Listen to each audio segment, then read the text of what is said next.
এই দিকে দেখো বাইরে কিন্তু প্রচন্ড বৃষ্টি হচ্ছে। তার মধ্যে আমি আর দিদি দুজনে মিলে দশমী দেখতে বেরিয়ে পড়েছি।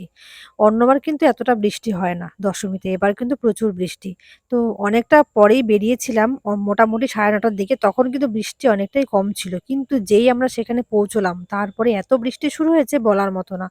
তো যাই হোক গিয়েই ১ম এ ভাবলাম যে কিছু একটা খাওয়ার জিনিস নেওয়া যাক। তারপর যেখানে বিসর্জন ঘাট রয়েছে সেখানে যাব। এইদিকে দেখো ২ প্লেট মোমো নিয়েছি। নিয়ে তারপর আমরা এখানে কিন্তু ঠাকুর দেখতে চলে এসেছি।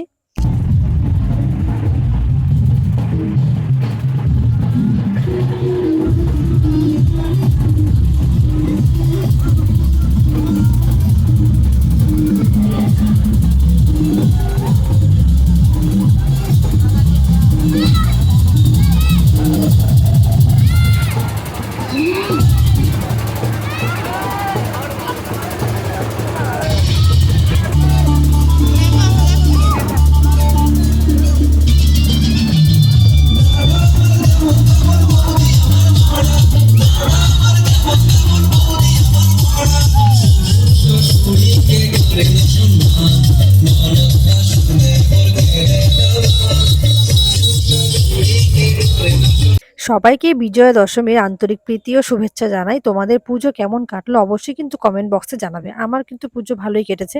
আর তোমরা কারা, কারা কোথায়, কোথায় ঘুরতে গিয়েছো সেটাও কিন্তু অবশ্যই জানাবে। আমরা কিন্তু কোচবিহার আর দিনহাটা এই ২ জায়গাতেই কিন্তু ঘুরতে গিয়েছি।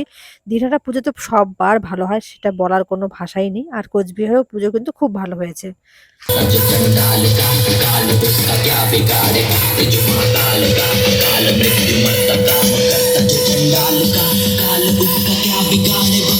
এইদিকে দেখো অনেকেই কিন্তু রেনকোট পরে চলে এসেছে। বিসর্জন কিন্তু দেখতেই হবে। পুজোর শেষ দিন বলে কথা। কি বলো তোমরা?